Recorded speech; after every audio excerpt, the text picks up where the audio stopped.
Welcome to the 700 Club. Hurricane Michael is gone, leaving devastation in its wake, and the Florida Panhandle is now facing years of recovery.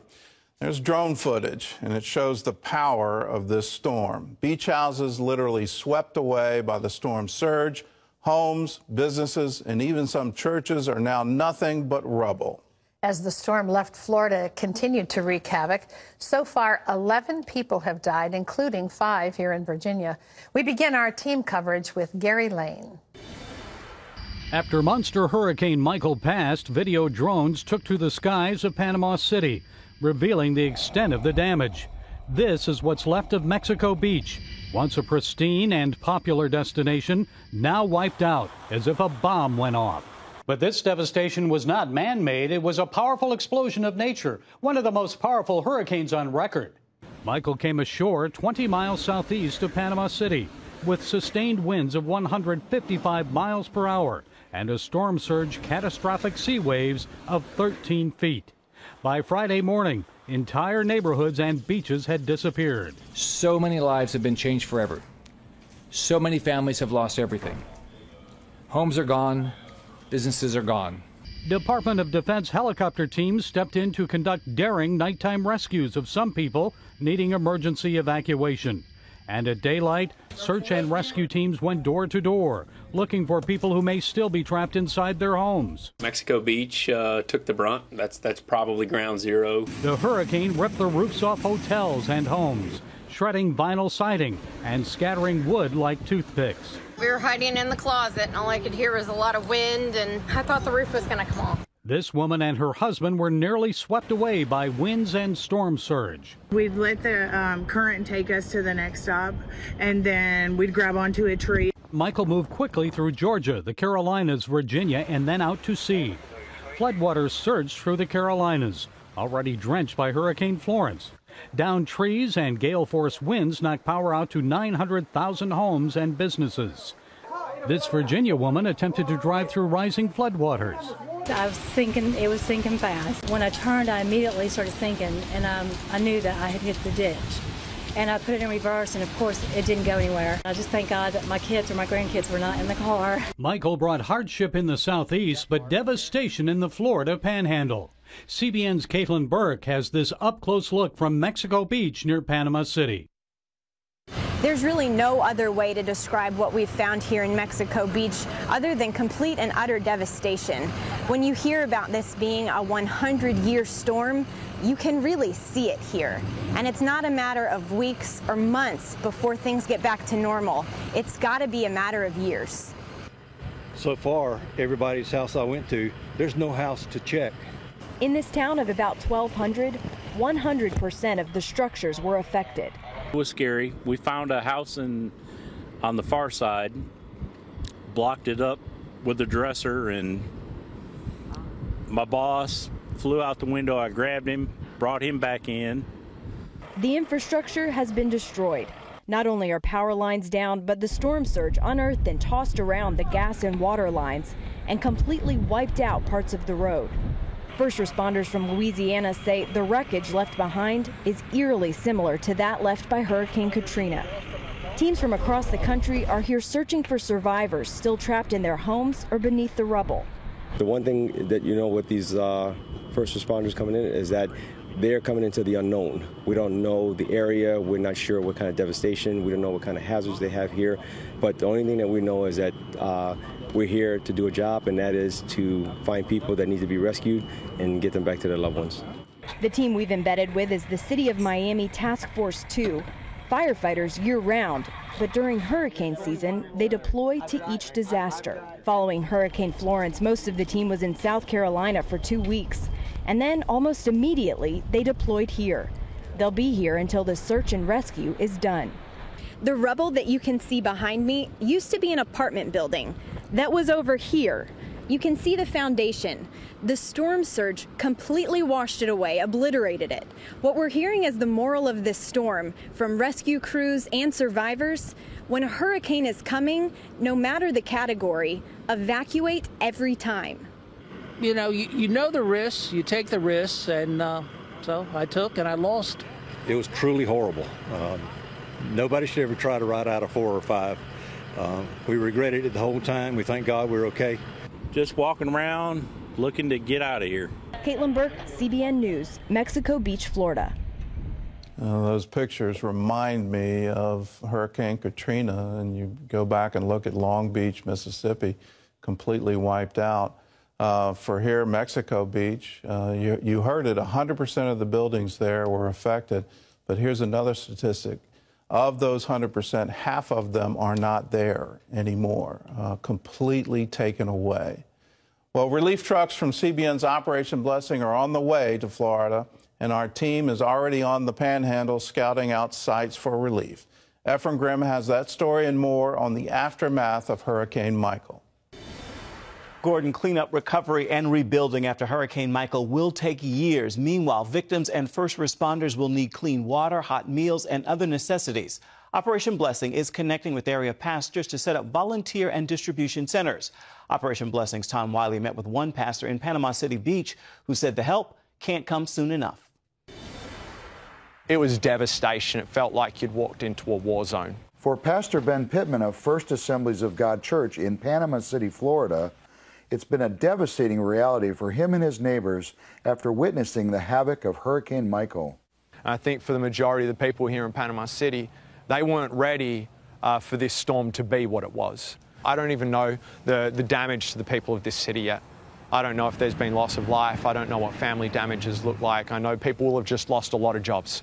Panama City, along with many of these coastal regions, have been hit so hard, it's literally going to be a multi-year rebuilding effort. It's going to be a long-term recovery that's going to really require a lot of support from outside agencies like Operation Blessing. Pastor Ben believes this is a time for the church to come together. Conflict and struggle doesn't create in us who we become. It exposes who we are. And so as a pastor, I'm looking at my people because that's the church. And I'm about to find out what kind of people we have as a church. Now is where the rubber meets the road for me. What kind of people do we have in our church? And from what I've seen already, it's pretty phenomenal. And it's strange, it's a little bit crazy to think that even in something like this, that we would see God move. When I find out that Operation Blessing is here to serve us, the initial reaction that I have is we are not worthy to keep this blessing for ourselves. This had better go to the whole city. When I hear of an organization coming in like Operation Blessing, I have to give it away. It has to go bigger than Panama City First Assembly. And more Operation Blessing help is on its way to the disaster area. Workers at staging centers are loading up bottled water, food, and other relief items. Meanwhile, a mobile kitchen, support trucks, and a construction trailer are on the road to Florida. Gordon, back to you. If you want to be a part of the relief effort, I invite you to call us right now, 1-800-700-7000. We have a special fund set up, the Operation Blessing Disaster Relief Fund. You can write us, CBN Center, Virginia Beach, Virginia, 23463. Just put Operation Blessing Disaster Relief on the memo line. But better still, call us and say, I want to give right now and give via credit card, debit card. We need to rush help to this area. The devastation is just unbelievable. And how can we get help to them and get help to them today? Well, some Panhandle churches are already stepping up to minister to their communities. Heather Sells talked with one pastor whose church building suffered terrible damage, but still, this church is looking to the needs of others. Hurricane Michael so thoroughly decimated communities like Panama City Beach that just getting in Thursday was a challenge. The problem, downed power lines and trees kept emergency vehicles from entering many neighborhoods. Pastor Cole Bailey spoke to CBN News by phone and said he was walking almost a mile to see his house. I think everyone's still in shock, to be honest. Most people have never lived through anything like this, and with this amount of damage, I think really people, we're used to having air conditioning power and push a button and do whatever you want to do. His church took a direct hit. The roof caved in, walls collapsed, and the sanctuary flooded. But his biggest concern Thursday was his people. What all of our staff and myself and what we're all doing right now is we've got teams going out. We're checking on everybody's home. We're checking on them because you can rebuild buildings, but we're in this thing to make sure that everybody is taken care of and loved. 90 minutes away in Pensacola, Pastor Buford Lipscomb spent the day connecting with other pastors across the Panhandle, assessing needs and sending people in. What helped, their familiarity with the hard-hit areas and hurricane relief experience. We believe it's us local people and the body of Christ that can get there before the government does and can make a difference. We have a lot of men that are going just to clear roads and clear trees off of houses. People are still trapped in their homes. Pensacola has transformed into a staging area for many national ministries as they get ready to move in and provide for immediate needs. Despite the historic devastation, Pastor Bailey says he's ready to do whatever it takes to help his community recover. I know that our community will rally. I know our church will rally, and I know it's going to be we're going to have an awesome comeback. Heather Sells, CBN News. Well, it's been almost a month since Hurricane Florence flooded parts of North and South Carolina. Volunteers are working through Operation Blessing to help victims rebuild their lives in the hard-hit city of Lumberton, North Carolina. As Mark Martin shows us, some volunteers know all too well what it's like to suffer from a devastating hurricane. These government employees from Puerto Rico are serving hurricane victims in Lumberton, North Carolina. 7 chefs and cooks dishing up food to those in need. It was important to us to be here today because through Operation Blessing, the people of the United States gave us their love and support. Puerto Ricans know very well the immense destruction a hurricane can leave behind. A little more than a year ago, 2 hurricanes struck the island territory.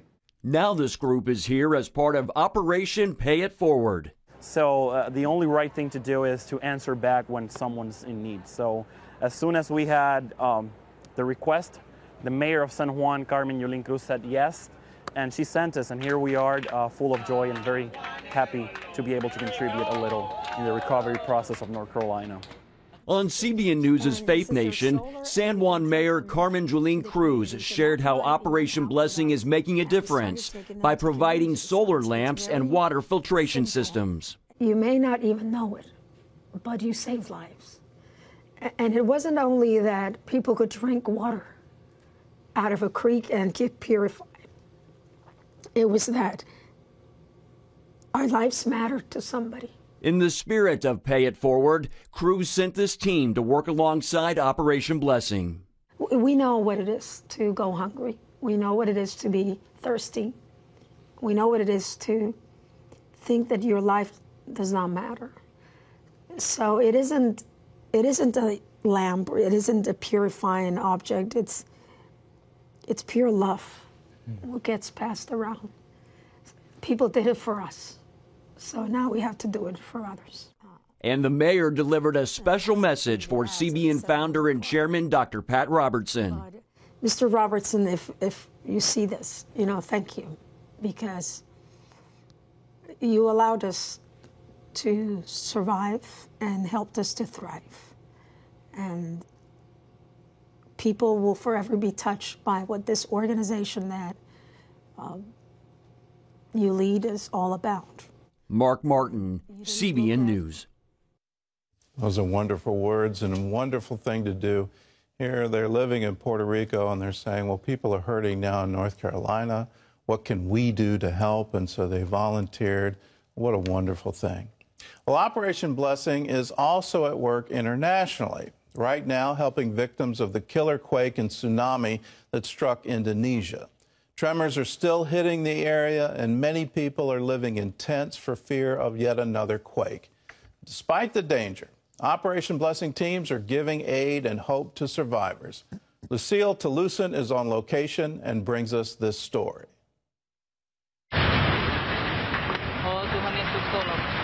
Furman shouted, "Jesus help, Jesus help," while recording this video of mud swallowing up his village. It's a miracle I managed to come out of it alive. While there were miracle stories of surviving the earthquake and tsunami, there were thousands who did not make it. One of the many tragic stories includes Fatna. Her husband died during the earthquake when the building where he worked collapsed on him. Now that he's dead, I don't know where to turn to. Fatna is only one among tens of thousands affected by the earthquake and tsunami. Many lost loved ones, homes, and now live uncomfortably in makeshift tents. According to community leader Abdul Latif, food and clean water are desperately needed in these refugee camps. Today, an Operation Blessing team came to Fatna's village to teach them how to purify water.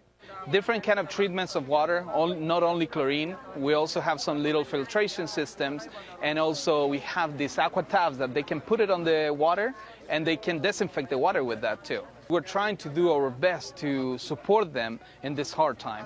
It will take several months before the city can recover, and this is why Operation Blessing will continue with its rehabilitation programs to help survivors get back to their normal lives.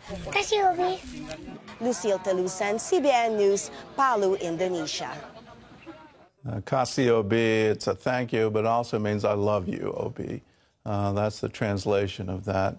Operation Blessing is working around the world, and just in the past 2 months, whether it's the volcano in Guatemala, the landslides in Japan, the horrible typhoon that hit the Philippines, this tsunami earthquake in Indonesia, North Carolina, South Carolina, and now Florida, we're all doing it in your name. And if you want to be a part of it, call us right now, 1-800-700-7000.